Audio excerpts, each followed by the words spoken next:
Everyone thinks they know how light moves. It leaves a source, travels through space, and arrives somewhere else like a tiny bullet flying very, very fast. That picture is wrong. Not slightly wrong, deeply wrong. Light does not move through space the way a car moves down a road or a ball flies through the air. In fact, if you try to imagine light traveling, you've already made a mistake. Here's the strange part. From light's point of view, if such a phrase even makes sense, no time passes at all. Zero. The moment light is emitted and the moment it's absorbed are not separated by time in the way you think they are. What feels like billions of years to us crossing galaxies, empty space, cosmic darkness, doesn't exist for light. And that should bother you, because it means the universe does not share your idea of motion, time, or distance. Light obeys rules that mock common sense. It takes every possible path at once. It chooses routes that seem absurd. It interferes with itself, slows down in matter without losing speed, and arrives exactly where it must every single time. Light isn't lazy. It isn't confused. It's your intuition that doesn't move the way you think it does. The bullet picture of light is a lie. Let's start by killing the most stubborn picture people carry around in their heads. Light is not a tiny object racing through space, not a glowing pellet, not a microscopic bullet, not a thing that leaves point A, zooms through emptiness, and smacks into point B like a thrown rock. That picture is comforting and completely misleading. Where the mistake begins, from childhood, we're trained to think in terms of objects. If something goes from here to there, it must move. If it moves, it must have a position at each moment. If it has a position at each moment, then time ticks along as it goes. That logic works beautifully for cars, planes, baseballs, and planets. So we apply it to light. Big mistake. Speed is not motion the way you think. Yes, light has a speed, a very famous one. But speed does not automatically imply motion like an object. That's the first conceptual trap. When we say light travels at a certain speed, what we are really saying is something much more subtle. There is a fixed relationship between events, emission, and absorption, not a story about what light is doing in between. Physics is very careful here. People are not. The time that doesn't exist. Here's a fact that sounds poetic but is brutally precise. For light, time does not pass. That's not philosophy. That's relativity. If you try to attach a clock to light, already a suspicious idea, the equations tell you that the time between emission and absorption is zero. Not small. Zero. Which means the entire journey we imagine across a room, across the sun, across the galaxy, does not exist as a process for the light itself. And that should immediately tell you something is wrong with the bullet picture. You can't ride along with light. People often say, imagine riding on a beam of light. No. You can't. That sentence already violates the rules. There is no valid reference frame moving at the speed of light. The equations forbid it. Nature does not allow you to stand still next to a photon and watch it go by. That idea feels natural only because your intuition was trained on slow things. Light is not slow. Light does not experience distance. This is where people get uncomfortable. We think of distance as fundamental. A thing must cross space to get somewhere. Light does not experience space that way. The distance between source and detector is meaningful to us, not to light. For light, emission and absorption are tightly linked events connected without the passage of time. That doesn't mean the distance disappears. It means distance is not what you think it is. The false movie in your head. You imagine light as a movie. Frame 1, it leaves the source. Frame 2, it's halfway. Frame 3, it arrives. Physics never shows you that movie. Not once. What physics gives you is a source, a detector, a probability that links them. Everything in between is your imagination, filling in gaps that don't need filling. Light does not take a path like an object. This is where things get really strange. When light goes from one point to another, it does not choose a single path. It takes every possible path. Straight ones, crooked ones, ridiculous ones that loop around. All of them, and they all contribute. This is not metaphor. It's calculation. The paths interfere with each other, canceling most possibilities and reinforcing one outcome. The result looks like light choosing the shortest path, but that's an illusion. The shortcut that isn't a shortcut. People say light takes the shortest path. That's wrong. Light takes the path that makes time stationary. That sounds technical, and it is, but it's also deeply revealing. Light doesn't minimize distance. It doesn't minimize effort. It doesn't minimize anything human. It follows a mathematical rule that has nothing to do with motion as you imagine it. Why refraction confuses everyone. When light enters water or glass, it bends. People say, it slows down. Yes and no. The light still moves at the same fundamental speed locally. What changes is the pattern of interaction. The delay comes from repeated absorption and re-emission, not from a photon dragging its feet through goo. Nothing is crawling through the glass. That image is false. The photon is not a tiny traveler. Now let's talk about photons, the supposed particles of light. Calling them particles is already dangerous.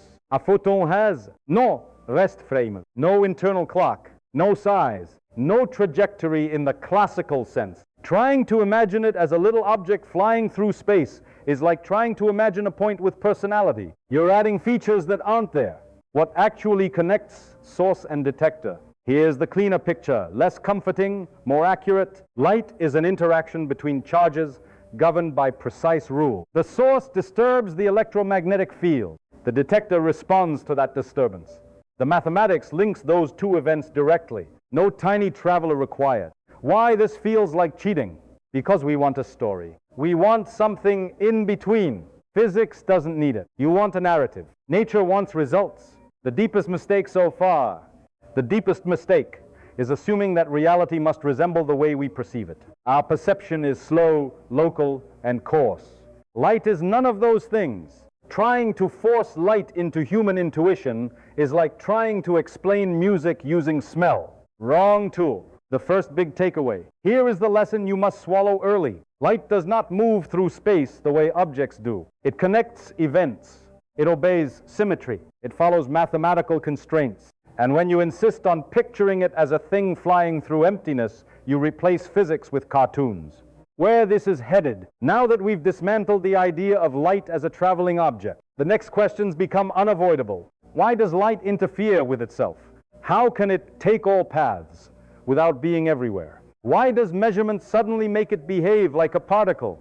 And why does the universe insist on describing light with probabilities instead of trajectories? That's where things get truly uncomfortable.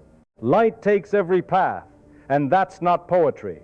Now that we've gotten rid of the idea of light as a tiny bullet, we're forced into a much stranger picture. Stranger, but correct. Light does not travel along one path. It never did. The question everyone asks, when light goes from a source to a detector, people ask, which path did it take? That question assumes there was a path. There wasn't.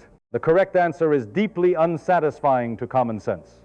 Light takes all possible paths, not metaphorically, not approximately, literally. This is not a philosophical statement. This idea doesn't come from imagination. It comes from calculation.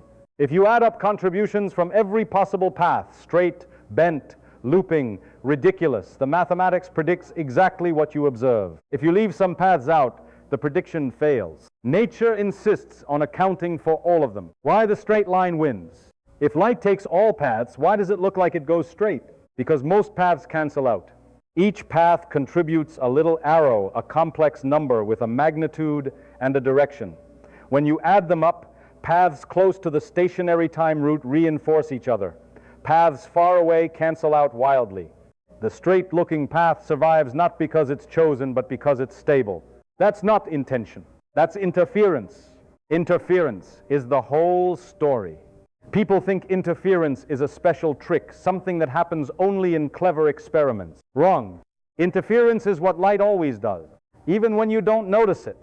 The patterns you see are simply the visible leftovers after an enormous amount of cancellation. The two-slit wake-up call. If you ever want to see intuition fail in public, do the two-slit experiment. Send light through two holes. You don't get two bright spots. You get stripes.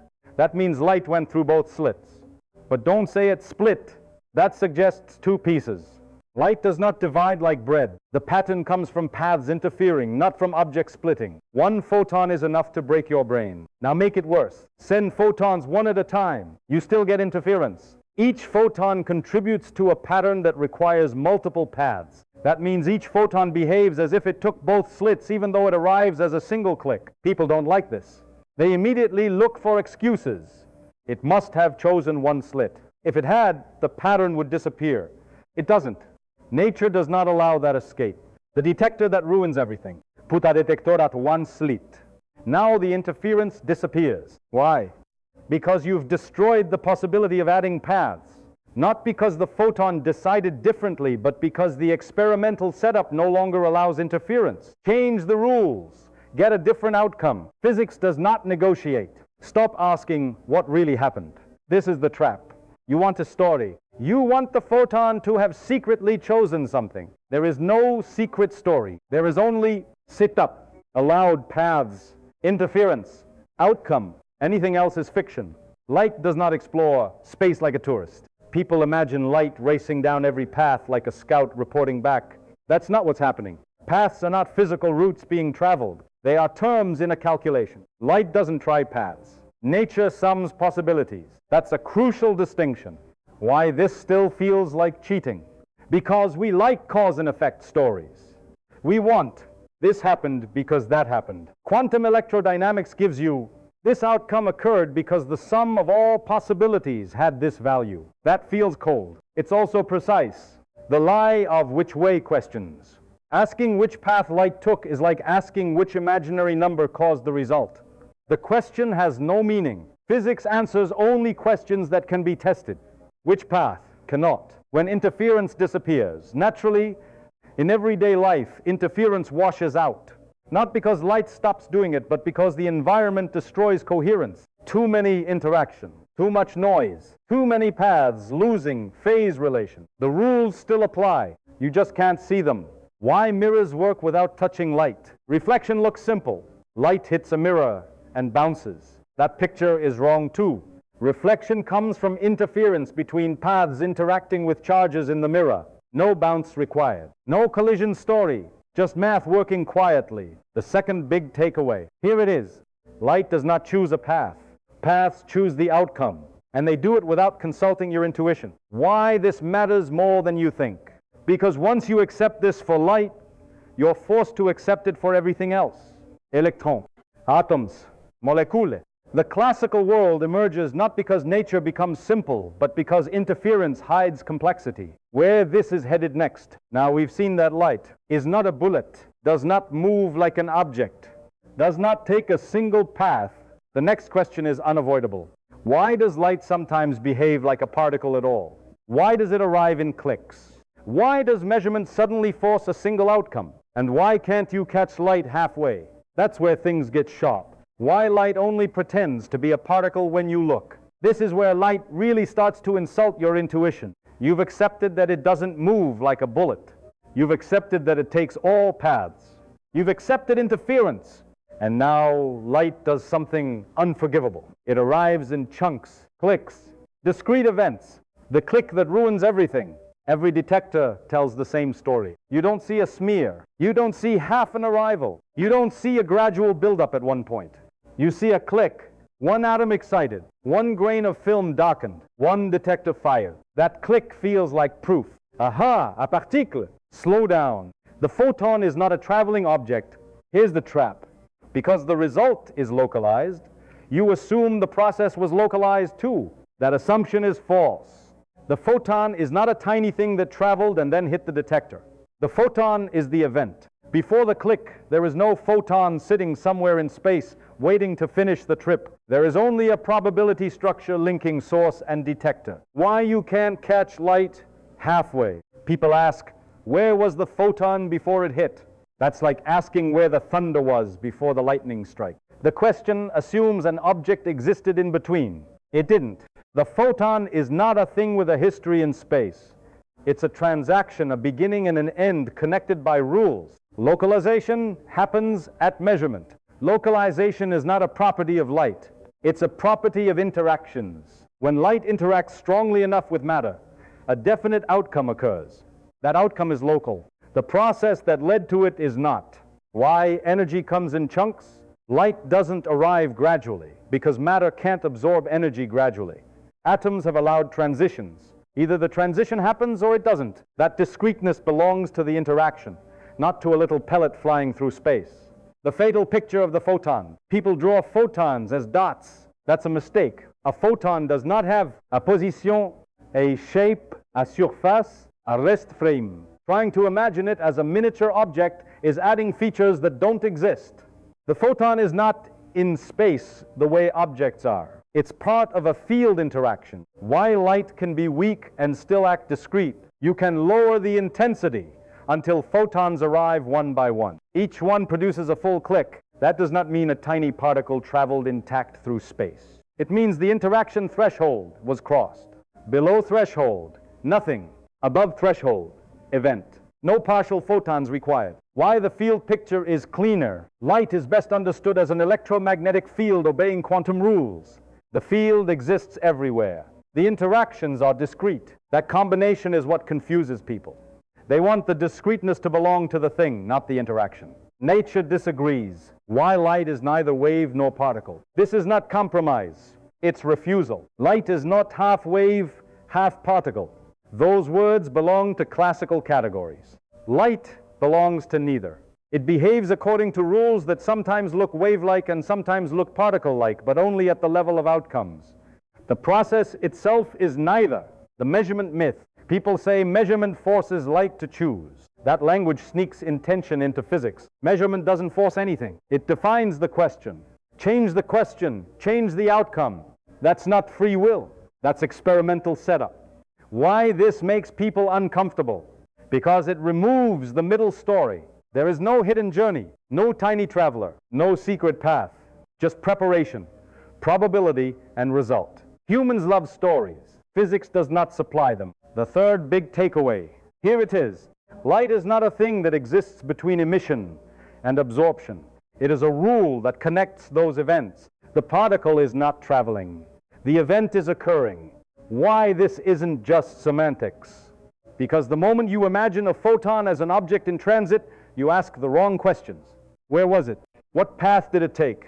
What was it doing in between? Quantum electrodynamics does not answer those questions because they have no answers. They're built on a false picture. Why classical intuition keeps failing? Your intuition demands continuity. It wants a movie. Quantum physics gives you correlation, not frames. Why this still works perfectly. Despite all this discomfort, the predictions are exact. Laser intensities, detector counts, scattering angles. Every calculation matches reality, which means the problem is not physics, it's imagination, where this leaves us. At this point, light has destroyed the idea of motion as continuous travel, the idea of paths as real routes, the idea of particles as tiny objects. There's only one thing left to confront, meaning. What does all this say about reality, and what does it absolutely not say, no matter how much people want it to? That's the final step. What light really tells us, and what it absolutely does not. By now, people usually feel unsettled. Good.